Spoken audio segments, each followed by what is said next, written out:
Good morning everybody. कैसे हैं आप लोग? अच्छे हैं? अभी तक तो अच्छा ही लग रहा होगा। तीसरा ही तो दिन है सर, अभी तो क्या। अभी तो अच्छा लग रहा है, हम इंटर में आ गए हैं, हम इंटर पढ़ रहे हैं। Good, good, good, very good, very good. चलिए जी, तो आगे बढ़ते हैं हम लोग। आप सबको भी साक्षात प्रणाम। Good morning. नहीं नहीं, ये हेलो जूम वालों, थोड़ी धूम तो मचा दो। गुड मॉर्निंग, सुप्रभात, वेरी गुड मॉर्निंग। हाय। अरे यूं मुझे ए WhatsApp Tarun, how are you doing today? Okay, great. तो चलिए जी, प्राइवेट कंपनी के बारे में हमने पढ़ा। कंपनी है, वो भी कैसी? प्राइवेट। इतनी प्राइवेट कि उसमें 200 लोग अलाउड है। दोस्त से आप बोले चलिए प्राइवेट में बात बताता हूँ तेरे को। यहाँ 200 नहीं है, सब मिला के ऑनलाइन और यहाँ मिला के 200 नहीं है। तो भी आप यहाँ ऐसा कुछ नहीं कर सकते हो जो कि प्राइवेट हो। तो फिर आप किसी को बोले प्राइवेट, मैक्सिमम कितने? 200। उसमें भी मजा नहीं आया, बोले जॉइंट होल्डर्स हैं तो 200 से ऊपर जाओ चलेगा, क्योंकि उनको तो हम गिनेंगे ही नहीं। 3 जॉइंट होल्डर है तो कितना गिने? और 2 हैं तो? और 1 जॉइंट होल्डर है तो? Why should I call it joint holder then? वो तो सिंगल इंडिविजुअल होल्डर हो गया। अच्छा, एक कंपनी मेंबर है मेरी कंपनी में, I am a company. Is it possible कि एक कंपनी मेरी कंपनी में मेंबर हो? मैं एक प्राइवेट कंपनी हूं, मेरी एक मेंबर है, वो खुद एक कंपनी है। पॉसिबल है ना? ऑनलाइन जूम पॉसिबल है? Is it possible? बिल्कुल नहीं पॉसिबल, ये तो अमलगमेशन हो जाएगा। नहीं बेटा, पॉसिबल है, ये पॉसिबल है, अमलगमेशन नहीं है। वो अलग है, मैं अलग हूं। लेकिन उनके पास मेरे कुछ शेयर हैं, तो वो कंपनी कैसे बन जाएगी? मेरी मेंबर बन जाएगी। उसको भी एक गिनेंगे। सर डायरेक्टर अगर मेंबर है तो उसको भी एक गिनेंगे, पर एम्प्लॉय अगर मेंबर है तो उसको नहीं गिनेंगे। एम्प्लॉय काम छोड़ दे और एक्स हो जाए लेकिन मेंबर फिर भी रहे, तब भी उसको नहीं गिनेंगे। इसके अलावा हमने पढ़ा था कि मिनिमम पेड अप कैपिटल वो जो प्रिस्क्राइब्ड हो, फिलहाल कुछ भी नहीं है। शेयर ट्रांसफर पे रेस्ट्रिक्शंस हैं, जैसा बोर्ड ऑफ डायरेक्टर्स बताए। और लास्ट पॉइंट हमने पढ़ा था, public issue of securities is prohibited. Blanket ban, कर ही नहीं सकते। सर कितने रेस्ट्रिक्शंस हैं यार, ये इतने रेस्ट्रिक्शंस मुझे मानने पड़ेंगे? Why should I follow so many restrictions? क्यों मानूं मैं तो बचपन से ही इस बात में मतलब रेबेल हूं सर, मैं तो बागी। मैं क्यों मानूं इन इतने रेस्ट्रिक्शन को? बेटा ये 3 रेस्ट्रिक्शन मानो और कंपनीज एक्ट के तकरीबन 100 सेक्शन आपके ऊपर लगना बंद हो जाएंगे। क्योंकि फिर आपके चेहरे के ऊपर, माथे के ऊपर यहां लिख दिया जाएगा private. And as soon as you become a private company, सरकार बोलेगी अरे ये वो लोग हैं जो अपने ही पैसों से अपनी ही कंपनी चला रहे हैं, डूब जाने दो इनको, मत करने दो इनको ज्यादा डिस्क्लोजर। जो मन पड़े इनको वो करने दो। It is their own money, हम क्यों इसके बारे में ज्यादा परवाह करें? इसलिए उनके ऊपर रेस्ट्रिक्शंस क्या हो जाते हैं? Come. But as soon as you say I am a public company and then I am using public money, अच्छा बेटा, ओ बेटा जी, तुम पैसे यूज कर रहे हो पब्लिक एट लार्ज के। 50,000 लोगों की गाड़ी कमाई लगी है, खून पसीने की मेहनत की, और तुम ले उड़े तो उन गरीबों का क्या होगा? इसलिए अब हम तुम्हारे सिर पे बैठेंगे। और न केवल हम बैठेंगे, हम मतलब कंपनीज एक्ट, न केवल हम बैठेंगे बल्कि सेबी भी बैठेगा, security and exchange board of India. वो देख लिया स्कैम 92 सीरीज? हाथ उठाओ कितने लोगों ने देखा? बाकी लोग देख डालो पहली फुर्सत में, अभी पढ़ाई कम है, देख लो। ये आखिरी मजे हैं जिंदगी के, मतलब सी इंटर के है। ऑनलाइन वालों देखा? फेवरेट था, अरे वाह। 11th क्लास के बच्चों को साथ में बिठा के दिखाया तो मैं उनके डाउट सॉल्व कर रहा था कि अरे यार ये क्या है, इसमें क्या क्या बोल गए, ये पता नहीं क्या बोल रहे हैं। नहीं देखा है ना तो देख लेना, एक बार 2 बार भी देख लिया। अरे भारी फुर्सत है भाई आपको। मुझे 2 बार टाइप नहीं लगा, हाँ पर था बहुत अच्छा, नो डाउट। उसमें पब्लिक, देखो उसमें आपने देखा होगा सेबी की बात आती है बीच में एक बार, और वो सेबी वाला बोलता है हम तो पावरलेस हैं, हम अभी अभी बने हैं। 92 का स्कैम है, बात 91 की थी। 91 में सेबी एग्जिस्टेंस में मतलब आने की प्रोसेस पूरी चालू हो गई थी। तो वो सेबी नया नया जन्म ही ले रहा था। सेबी को बोला आप क्यों नहीं कुछ एक्शन लेते हैं? अरे बोले वी आर पावरलेस, अभी हमको गवर्नमेंट ने फिलहाल कोई पावर्स दी नहीं है। वो सेबी अब नहीं रहा, अरे उसका जन्म हो गया, वो बड़ा हो गया, अडल्ट हो गया, जिम विम जाके ये 6 फुटिया हो चुका है। एक मार दे तो कंपनी कहीं की न बचे उसके बाद में। SEBI is very powerful, SEBI act is very powerful. Companies act तो मतलब उसके सामने इतनी सी हैसियत नहीं रखता जितना भयंकर सेबी हो चुका है। बैंड बजा देता है। मतलब सेबी की जुरिस्डिक्शन में अगर आप आते हो तो ईमानदारी से ढंग से काम करना पड़ता है। कुछ सेबी से बड़े वाले भी मिल जाते हैं, वो उसको भी चूना लगा के आगे चले जाते हैं, फिर यूके चले जाते हैं। वो तो चलता रहेगा यार, ये तो टॉम एंड जेरी का खेल है यार, ये चलता रहेगा। बट फिर भी 90-95% कंपनियों को तो सेबी ने बिल्कुल ऐसे मतलब उंगलियों पे रखा है, इधर आओ, उधर जाओ, खड़ा हो जाओ, बैठ जाओ, ऐसे चल रहा है बिल्कुल सेबी। तो यार पब्लिक इशू, अगर आप पब्लिक कंपनी हो गए ना, तो फिर तो आपके ऊपर पूरा कंपनीज एक्ट तो लगेगा लगेगा। साथ में अगर पब्लिक इशू लेके आ गए तो आपके ऊपर सेबी गाइडलाइंस भी लगना शुरू हो जाएगी, और वो भी आपको माननी पड़ेगी। और आप कंपनीज एक्ट पढ़ते पढ़ते यकीन मानो 3 महीने बाद थक जाओगे। 450 में से मुश्किल से 150 सेक्शन हमारे सिलेबस में हैं, और उसमें भी हम सिर्फ एलिमेंट्री लेवल पढ़ रहे हैं, डेप्थ में नहीं उतर रहे किसी सेक्शन की। और 3 महीने बाद आप बोलोगे टू मच। फिर पूरा कंपनीज एक्ट सोचो, फिर उसकी 10 टाइम्स सेबी गाइडलाइंस है, ये सोचो। ये है सेबी। तो पब्लिक कंपनी बन जाओ और पब्लिक इशू ले आओ तो आपको खुद को नहीं मालूम पड़ेगा कि मेरे को कितने कानूनों का पालन करना है अब। फिर आपको एडवाइजर्स रखने पड़ेंगे, thanks to Indian complicated laws. समय के साथ भगवान करे ये ऐसे ही और कॉम्प्लिकेट होते चले जाएं, जिससे कि हम चार्टर्ड अकाउंटेंट्स की भूमिका उसमें और बढ़ जाए। क्लाइंट बोले सर कुछ नहीं समझ में आता, इतने रिटर्न भरने पड़ते हैं। अरे बोले सरकार बहुत बेकार है, मैं तेरी मदद करूंगा। थैंक यू सरकार। तो बढ़िया काम है। तो प्रोहिबिशन भाई, पब्लिक इशू ऑफ सिक्योरिटीज पर तो ना ब्लैंकेट बैन है, मतलब कर ही नहीं सकते। करा तो गए काम से, मतलब फिर तो कहीं के नहीं बचोगे। फिर आप सर हमने इनमें से किसी कंडीशन को लिख तो सबको लिया, कसम तो हम पूरी खाते हैं, फिर मानते नहीं बात। कई बार ऐसा हुआ, बस आज से, बस 1 जनवरी से, बस एक बार ये फाउंडेशन हो जाए फिर तो मैं, क्या फाउंडेशन में जब डर लग रहा था ना कुछ बच्चों को, तो उन्होंने भगवान को एक दुहाई दी थी कि बस एक बार भगवान फाउंडेशन पास करा दो, मैं कसम खा रहा हूं इंटर में ना पहले दिन से बहुत बढ़िया पढ़ाई करूंगा। फिर वो पहले दिन से की जगह पहले दिन ओनली बढ़िया पढ़ाई करूंगा। तो भाई साहब ये है पब्लिक प्राइवेट कंपनी की डेफिनेशन। ये 3 कंडीशन मानने से आपको और 100 सेक्शन से छुटकारा मिल जाता है। इसलिए अगर आपको वाकई घर के पैसों से कंपनी चलाना है तो better to get it register as a private company and not as a public company. ये नोट कर लिया था क्या कल? Okay. Public company, what is public company? Fantastic definition, which is not a private company. तो exam में अगर आ जाए तो साथ में प्राइवेट कंपनी भी फिर लिख के आना। आप लिखना what is public company which is not a private company, full stop. तो बाकी अगले अटेम्प्ट में लिखना पड़ेगा। साथ में प्राइवेट कंपनी की डेफिनेशन दे देना बेटा, विच is not a private company. लेकिन एक बात और भी बोल दी, और which is a subsidiary of a public company.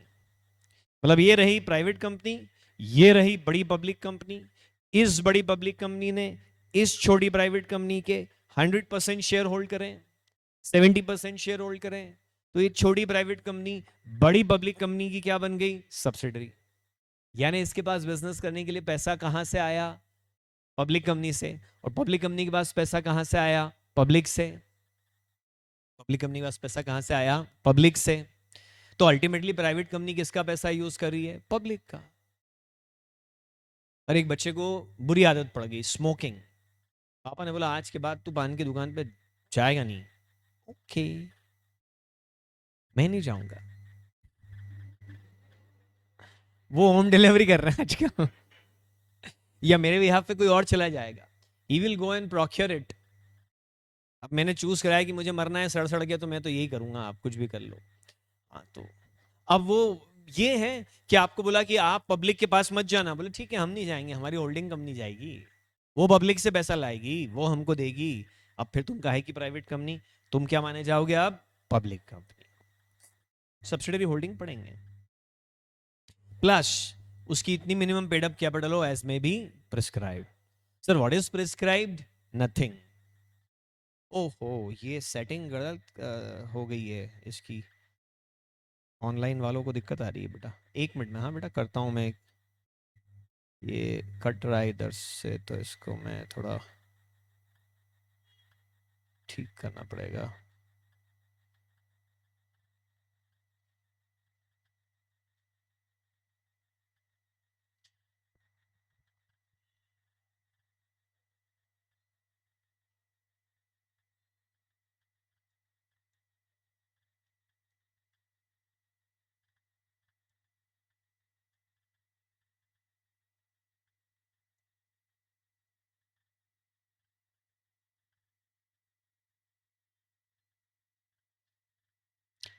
अरे इज देयर एनीबडी स्टाफ में से कोई है क्या यहाँ पर, या तो मुझे देख लो या स्लाइड को कोई एक तो, या तो मेरा सिर कटा हुआ आएगा। ठीक है सर आपको बिना सर के चला लेंगे, आपका क्या है।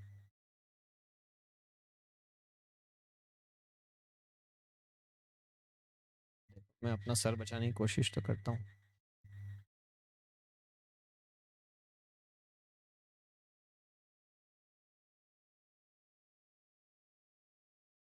चलो मेरे सर को जाने दो,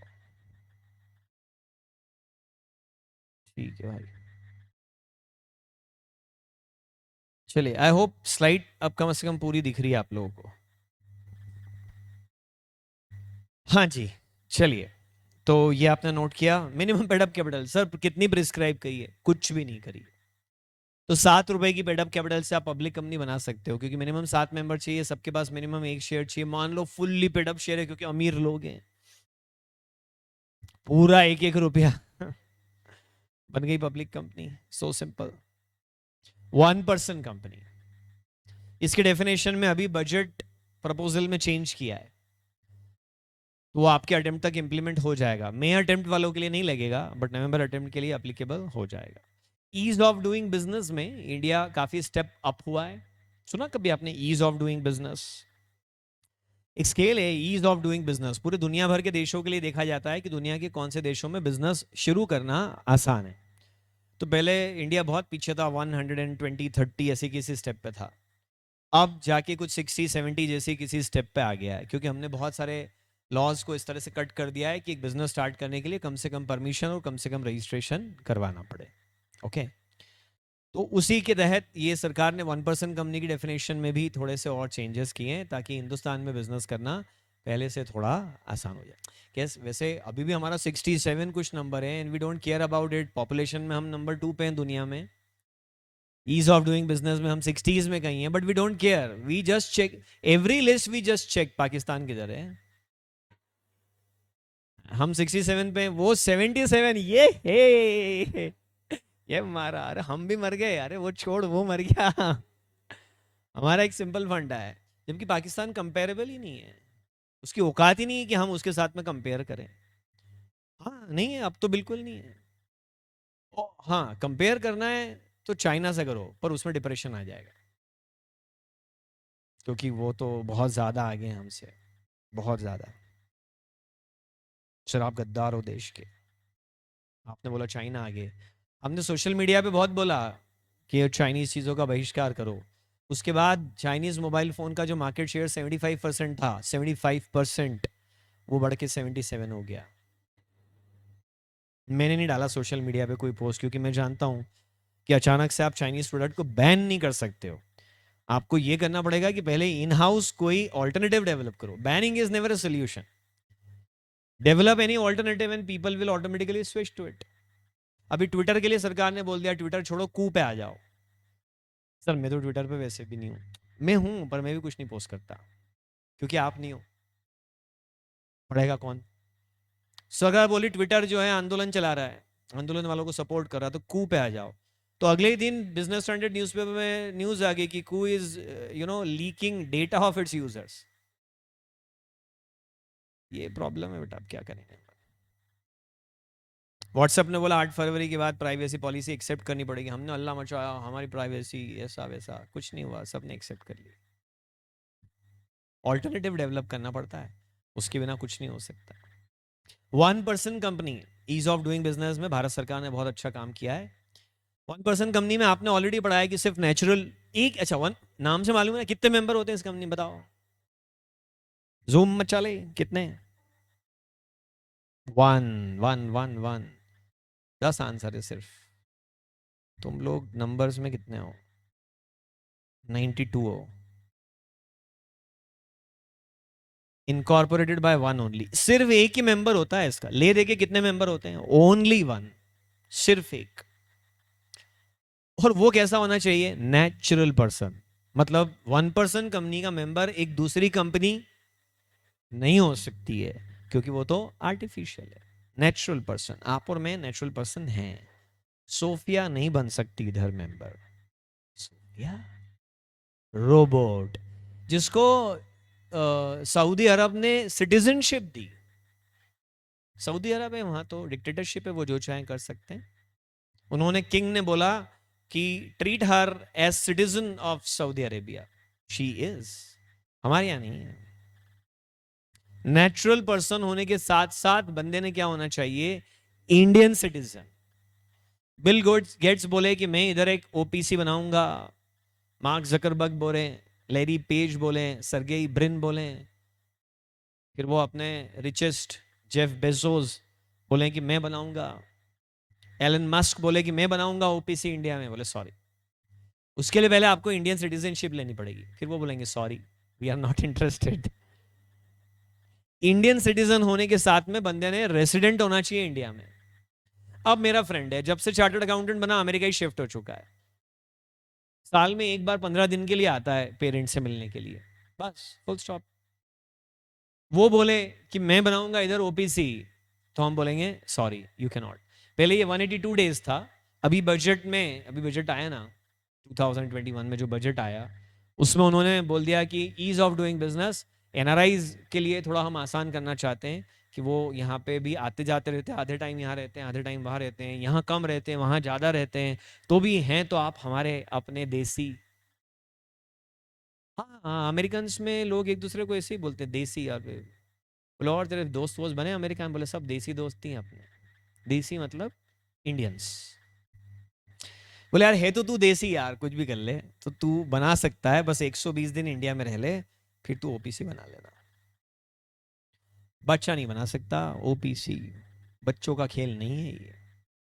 इसके लिए, अच्छा अब मुझे समझ में आया कि मेरा सिर क्यों कट रहा है। ये कैमरा इस तरह से सेट है, शायद मैं बैठूंगा तो मेरा सिर दिखेगा इनको। हाँ, नाटा सर ने शायद बैठ के पढ़ाया होगा। नहीं तो फिर ये कैमरा ही गलत सेट है। अडल्ट होना चाहिए बेटा, बच्चे ओपीसी नहीं बना सकते। अरे कल को उससे मान लो कि चल तेरे अनपेड कैपिटल के पैसे दे, और रोने ही लग जाए वो, मम्मी। जज साहब चुप करा रहे, बेटा चुप हो जाओ, और जोर से रोने लग जाए। जज साहब बोले इसको और पैसे तो जाने दो यहाँ से। बच्चे को नहीं बना सकते बेटा, आप जानते हो कॉन्ट्रैक्ट करने की कैपेसिटी नहीं है। सर मैं ना 10-20 ओपीसी बना दूंगा। जैसे मैं बना दूं एक तरुण महाजन सॉफ्टवेयर सॉल्यूशंस, तरुण महाजन एजुकेशन प्राइवेट लिमिटेड, तरुण महाजन मैन्युफैक्चरर्स, तरुण महाजन कंसल्टेंट्स, तरुण महाजन वैल्यूअर्स प्राइवेट लिमिटेड। ऐसे में 6 ओपीसी खड़ी कर दूं? नहीं कर सकता। एक बंदा सिर्फ एक ही ओपीसी का मेंबर बन सकता है। You can not become. अच्छा, एक बंदा 50 लिस्टेड कंपनी का शेयर होल्डर बन सकता है क्या? मैं नेशनल स्टॉक एक्सचेंज का निफ्टी जिसके अंदर है 50 शेयर, वो सारी कंपनियों के एक एक शेयर कैन आई बाय? हाँ, देयर इज नो लिमिट। 1,500 कंपनियों का मेंबर बनूं मैं, 4,500 लिस्टेड कंपनियों में से हर एक का एक एक शेयर खरीद लूं, इट्स पॉसिबल है ना, बन सकते हैं। लेकिन ओपीसी में मैं सिर्फ एक ही ओपीसी का मेंबर बन सकता हूं। प्राइवेट कंपनी में भी मैं 50 प्राइवेट कंपनी का मेंबर बनूं, कोई रेस्ट्रिक्शन नहीं। बट ओपीसी की अगर बात करूं तो मैं सिर्फ और सिर्फ एक ओपीसी का ही मेंबर बन सकता हूं। नोट करते जाना साथ में, क्योंकि मैं कोई इतनी इंपॉर्टेंट बात थोड़ी बोल रहा हूं कि आपको सिर्फ सुनने पे ही कंसंट्रेशन रखना पड़े।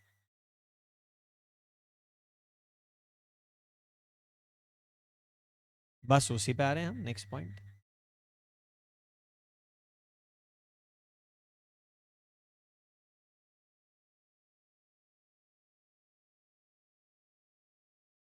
जैसे जैसे स्लाइड पे चीजें दिखती जाए आप नोट करते जाओ। नहीं सर हमारा कंसंट्रेशन डिवाइड, अरे कुछ नहीं हो जाएगा, तुम बहुत इंटेलिजेंट लोग हो, तुम छापने के लिए दिमाग लगता ही किधर है। वो तो आंखें देखती है, दिमाग पे सिग्नल भी नहीं देती, सीधे हाथ में पहुंचा देती। लिखते जाओ, टाइम बचेगा अपना। सबसे क्रूशियल चीज सीए इंटरमीडिएट में ना, वो है टाइम, कम पड़ता है। कितने लोग लगा कि सर फाउंडेशन में भी टाइम बहुत कम पड़ गया हमको पढ़ाई करने के लिए? नहीं लगा ना, इंटर में लगेगा, गारंटेड।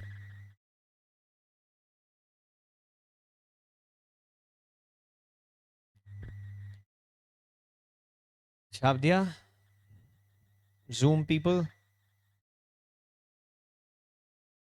सर एक ग्रुप दें तो हाँ, एक ग्रुप के लिए फिर टाइम सफिशिएंट रहता है, पर एक ग्रुप वालों को भी टाइम कम पड़ जाता है, क्योंकि वो बोल रहे हैं मेरा तो एक ग्रुप है, मेरा तो एक ग्रुप है।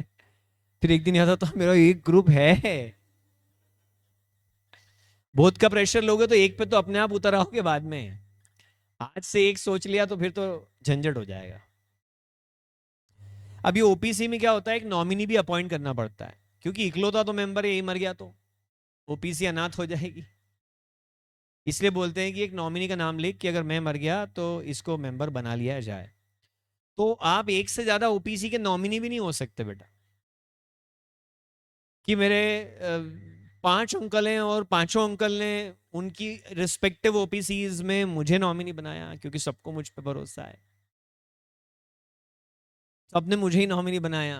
अनफॉर्चुनेटली अगर सबकी डेथ हो जाए तो फिर तो मुझे 5 5 ओबीसी मेंबर बनना पड़ जाएगा सर। हाँ आपको बनना पड़ेगा 5 ओबीसी मेंबर, वो तो हो ही नहीं सकता। इसलिए आप नॉमिनी भी मैक्सिमम कितने ओबीसी के हो सकते हो, एक।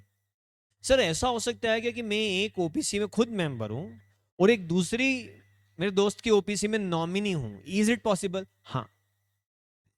पर सर दोस्त निपट गया तो फिर तो मैं उसकी ओबीसी में मेंबर बन जाऊंगा।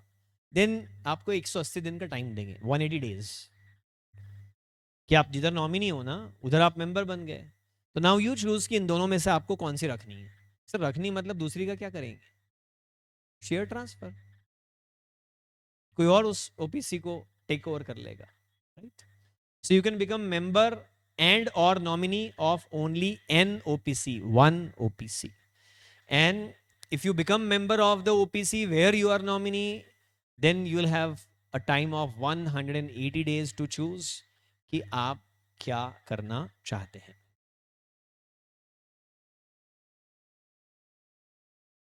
हाँ सवाल यह है कि क्या माइनर नॉमिनी बन पाएगा? नहीं, उसको नॉमिनी बनना भी अलाउड नहीं। सर मान लो उसकी मेजोरिटी अटेन करने तक मेंबर की डेथ नहीं हुई तो फिर तो ठीक है ना, पर मान लो उसके माइनर रहते में डेथ हो गई तो फिर नहीं बन सकता बेटा।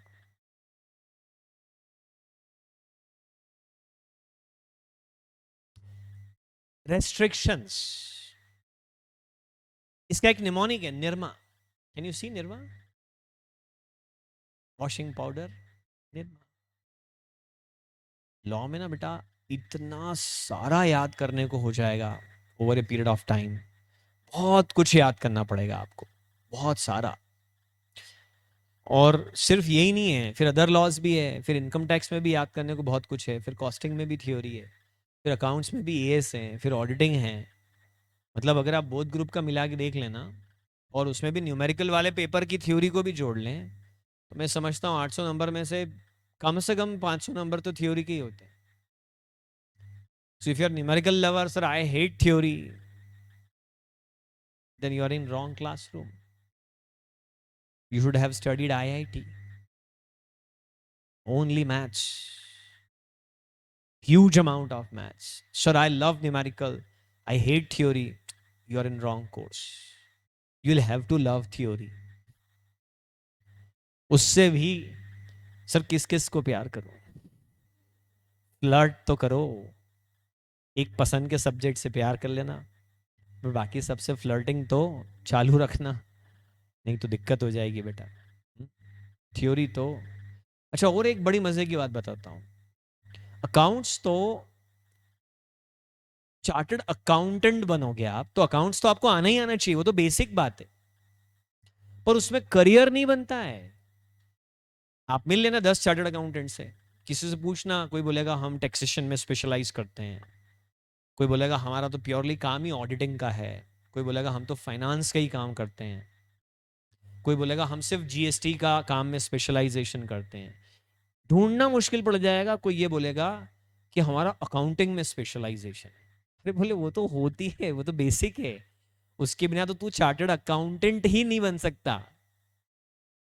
वो तो बेसिक है, उसके बिना तो कुछ काम ही नहीं होता है। बट करियर जो बनते हैं वो बनते हैं टैक्सेशन में, ऑडिटिंग में, फाइनेंस में। कॉस्ट अकाउंटिंग में करियर बनाने वाले बहुत कम लोग मिलेंगे, क्योंकि फिर वो सीए में करते हैं। कंपनी लॉ में करियर बनाने वाले भी कम मिलेंगे, क्योंकि फिर यही करना तो कंपनी सेक्रेटरी कोर्स ना कर लें। बट फिर भी कई चार्टर्ड अकाउंटेंट आरओसी वाला काम करते हैं। वहां फिर अल्टीमेटली आपको जो चीज काम में आती है रियल लाइफ में, when you step in even in your articleship, वो लॉ ही काम आता है। So if you hate theory you are in wrong course. पूरी जिंदगी थ्योरी पढ़नी है बेटा, है ना।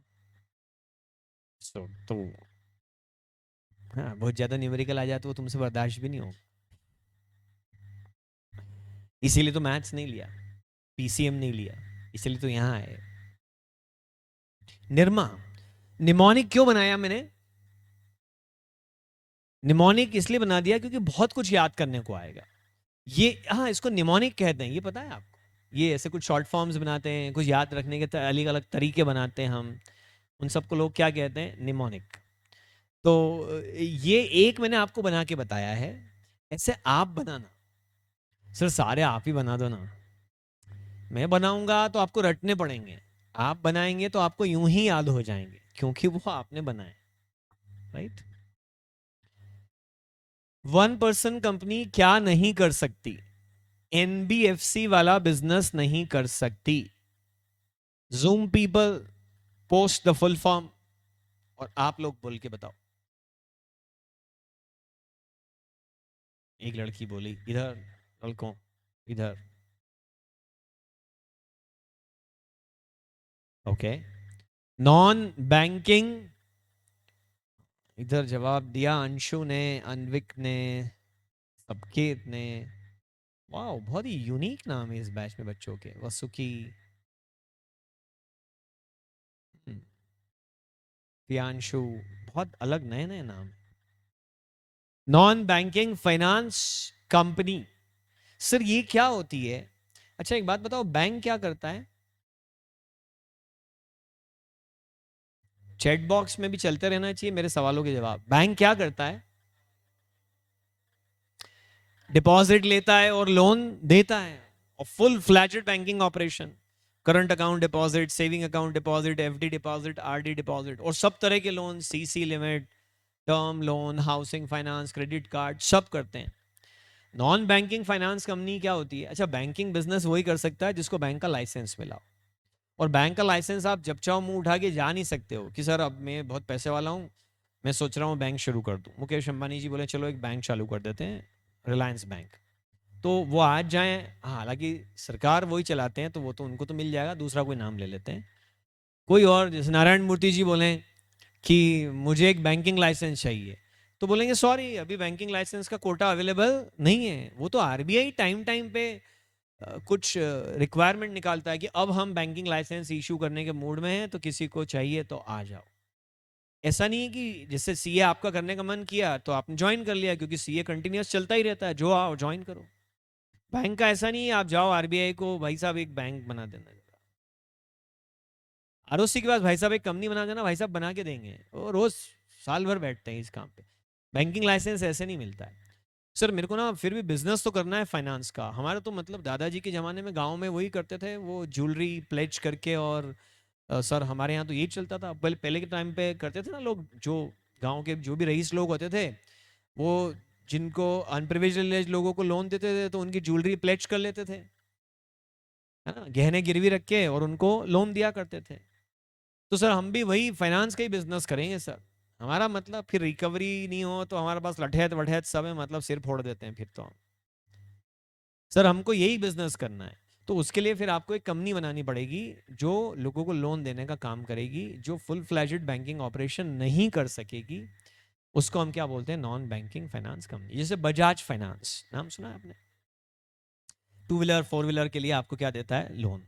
मणप्पुरम गोल्ड लोन, घर में पड़ा हो सोना, अब काहे का रोना। अक्षय कुमार करते हैं ऐड उसका। मुथूट फाइनेंस, अमीर आप करते हैं। हाँ मुथूट फाइनेंस। ये सब एनबीएफसीज हैं। ये गोल्ड लोन दे रहा है, कोई टू व्हीलर लोन दे रहा है, कोई एजुकेशन लोन दे रहा है। इन्होंने एक स्पेशलाइजेशन का एरिया रख लिया और उसमें ये काम कर रहे हैं। फुल फ्लैजेड बैंकिंग ऑपरेशन नहीं है, लेकिन फाइनेंस का बिजनेस है। ओपीसी में आप ये नहीं कर सकते यार, तुम अकेले तो आदमी हो, तुम कितने पैसे लगा लोगे, 20 लाख। 20 लाख से फाइनेंस का बिजनेस करोगे? बिजनेस मतलब मुश्किल है ना, नहीं कर सकते। सेक्शन 8 वाला काम नहीं कर सकते। जानते हो सेक्शन 8 क्या होता है? बोलो जूम वालों, सेक्शन 8 क्या है? Not for profit charity. Exactly exactly exactly बेटा। सेक्शन 8 वाला बिजनेस आप नहीं कर सकते। ओपीसी को मना कर दिया कि यार वो तो अलग ही चीज है ना, ओपीसी नहीं, वो अलग तरह की कंपनी होती है। पहले ना यहाँ 3 रेस्ट्रिक्शन और थे। टर्नओवर 2 करोड़ से ज़्यादा नहीं हो सकता। पेड अप कैपिटल 50 लाख से ज़्यादा नहीं हो सकती। अगले 2 साल तक ये किसी दूसरी टाइप ऑफ कंपनी में कन्वर्ट नहीं हो सकती। याद करो, फाउंडेशन में पढ़ा होगा आपने। इस बजट में वो तीनों पॉइंट हटा दिए। टर्नओवर तुम्हारा मन पड़े जितना करो, 500 करोड़ का कर लो। पेड अप कैपिटल 100 करोड़ रखो, कोई दिक्कत नहीं है। क्या हम अगले ही महीने इसको नॉर्मल प्राइवेट कंपनी में कन्वर्ट कर सकते हैं? करो। 3 रेस्ट्रिक्शन ही हटा दी, मेरा निमोनिक बिगड़ गया। अच्छा निमोनिक बना था पहले, एनटीपीसी एट निर्मा बनाया था, टीपीसी हट गया अब, एन at Nahata at Nirma. This is now Nahata at Nirma. छापो।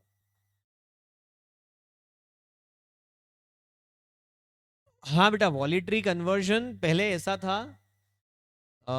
Vanshu पहले ऐसा था बेटा कि वॉलेंट्री कन्वर्जन पे रेस्ट्रिक्शन थी कि अगले 2 साल तक नहीं कर सकते थे इनकॉर्पोरेशन के बाद। लेकिन अब वो सब चीज हट गई है, अब ऐसा कुछ भी नहीं है। अब जब चाहो कन्वर्ट कर सकते हो। Main purpose promotion of its own object voluntary conversion. Sir तो ये इस बार के बजट में है तो याद रखने की जरूरत है क्या? हाँ बेटा फियांशु, यही तो कहा मैंने। यही तो कहा है कि आपके अटेम्प्ट पे अप्लीकेबल है। 30 अप्रैल 2021 तक जो भी अमेंडमेंट्स आएंगे वो सब आपके ऊपर लगेंगे। 1 मई को किसी भी लॉ में कोई अमेंडमेंट आ गया, वो आपके ऊपर अप्लीकेबल नहीं है, बशर्ते आप फर्स्ट अटेम्प्ट में पास हो जाएं। ओके सर, पुराना वाला भूल जाएं क्या? हाँ भूलना ही पड़ेगा बेटा। आप एग्जाम में 2 आंसर थोड़ी लिख के आओगे कि एस पर फाउंडेशन दिस इज, एस पर इंटर दिस इज। तू भी क्या याद रखेगा, देख तेरे को पूरा सेक्शन का इतिहास बता रहा हूँ। नहीं नहीं, लेटेस्ट लिखो बस। हाँ बेटा ध्रुव, कोई फर्क नहीं पड़ेगा, पेड अप कैपिटल बढ़ भी जाए ना, it doesn't make a difference. तो सर 2 ही रेस्ट्रिक्शन है क्या? हाँ बेटा 2 ही रेस्ट्रिक्शन है। हम हिंदुस्तानियों को रेस्ट्रिक्शन की इतनी आदत पड़ गई कि 2 हैं तो बुरे लग रहे हैं। 2 ही रेस्ट्रिक्शन है। सही है ना, ईज ऑफ डूइंग बिजनेस इसी से तो आता है कि हिंदुस्तान में व्यापार करना क्या हो जाए, आसान। अच्छा भाई, इस बात पे गवर्नमेंट अच्छा काम कर रही है, I must appreciate it. Sir minor can become nominee in OPC. Good morning Shruti. We have already discuss it बेटा। माइनर ओपीसी में नॉमिनी भी नहीं बन सकता और मेंबर भी नहीं बन सकता। नहीं सर, वो मान लो आप नेक्स्ट लेवल के डाउट भी आते हैं कभी कभी, सर बाद में वो माइनर हो जाए तो। ओए होए। लगता है तुमने हॉलीवुड मूवी देख ली, the curious case of Benjamin Button. देखना, ऑस्कर विनिंग मूवी है। उसमें जन्म पे वो पर्सन बूढ़ा होता है और बाद में उसकी एज रिड्यूस होती जाती है। तो कभी वो देख लियो तो ये डाउट आ जाए तुम्हारे दिमाग में, यू नेवर नो बॉस। चलो ठीक है, आगे बढ़े हम। Company limited by shares. हाँ, ब्रैड पिट था उसमें, बिल्कुल सही। मतलब बच्चों को मूवी से रिलेटेड क्वेश्चन पूछो तो ये सारे सवाल के जवाब दे देंगे। अभी एक महीने बाद मैं पूछूंगा ओपीसी में क्या रेस्ट्रिक्शन है, तो बोले ए लिमिटेड बाय शेयर्स। देखो, पूरी स्लाइड ऐसी नजर आने वाली है, इस तरह से लिखना। अभी इससे बता देता हूँ कि इतनी जगह रख के लिखना आपकी, ये ऐसा सब कुछ लिखना है आपको।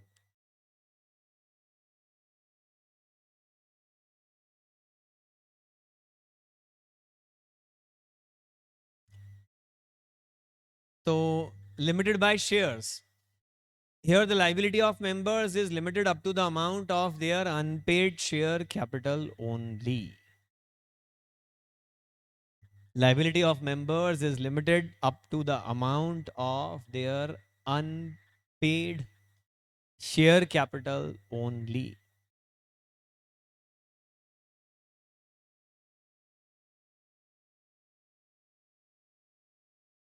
सर मेरा शेयर फुल्ली पेड है, what is my liability now? Zero.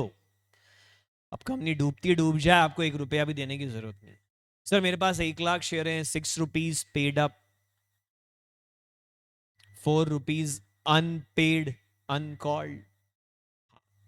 तो 4 रुपए अनकॉल्ड है, अनपेड है, और 1 लाख शेयर है। कितना हो गया? 4 लाख रुपए। कब बुलाएगी कंपनी है 4 lakh? Only on winding up और any time? Chat answer also please. Unpaid capital can be called only at the time of winding up और एट एनी टाइम।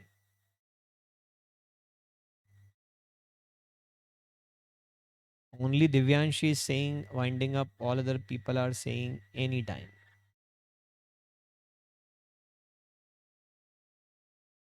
तुमने नाम में क्यों इमोजी रखा है? नाम तो कौन था ये? कहाँ चला गया? फ्रॉम आंसू बहा के हंसता हुआ टू मी, डायरेक्ट मैसेज बोला होता ना जिसके ऐसे टीयर्स, टीयर्स ऑफ लाफ्टर होते हैं। भाई साहब कौन है आप, मेल हैं कि फीमेल है? इमोजी से मालूम नहीं पड़ रहा है? बहन जी नाम बदल लो बेटा अपना, log in with your original name only. अच्छा देखो, ये यहाँ पे मैंने क्लिक भी कर दिया, इनको मैसेज टाइप करता हूँ, हु आर यू?